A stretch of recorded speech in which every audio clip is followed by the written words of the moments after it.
Regali di Natale li avete già fatti? No, quest'anno abbiamo deciso che non facciamo nessun regalo. Come mai?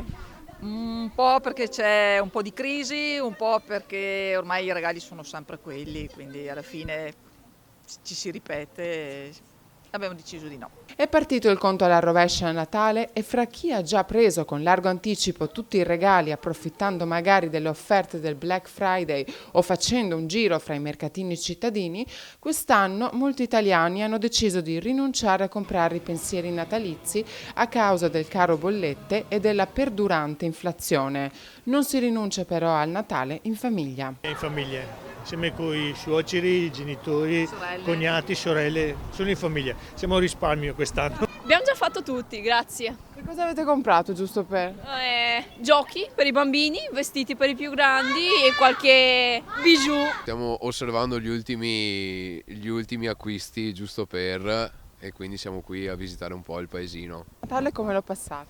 A casa in famiglia come tutti gli anni, con calma, tranquilli, senza caos attorno. Secondo una rivelazione Ipsos per Confesercenti, la brusca frenata dei consumi ha comportato una riduzione degli acquisti nel terzo trimestre 2022 di 2,5 miliardi rispetto allo stesso periodo dell'anno passato. La soluzione ai regali di Natale last minute può essere trovata alle tante bancarelle natalizie presenti nelle principali vie cittadine. Tutti già sotto l'albero.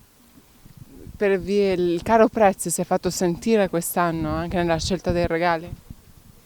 Beh, io li faccio una volta all'anno e scelgo proprio quello che mi piace. Regali di Natale quest'anno li avete fatti? Sì, Cosa avete preso? tanta cosa in beneficenza, Ad esempio, si può dire, se si può dire. varie cose. Cose varie, dolci, dolcetti, cose varie. Il caro prezzi si è fatto sentire nella scelta dei regali quest'anno? Ma credo di no, non tanto, poi almeno per i regali si tiene un po' liberi, direi di no. Regali di Natale quest'anno? Certo, qualcosina bisogna Cosa sempre. avete comprato? Intanto abbiamo preso cose utili, ma però insomma un po' di coccolarci un pochino, dai, un po' di profumi, qualche maglioncino.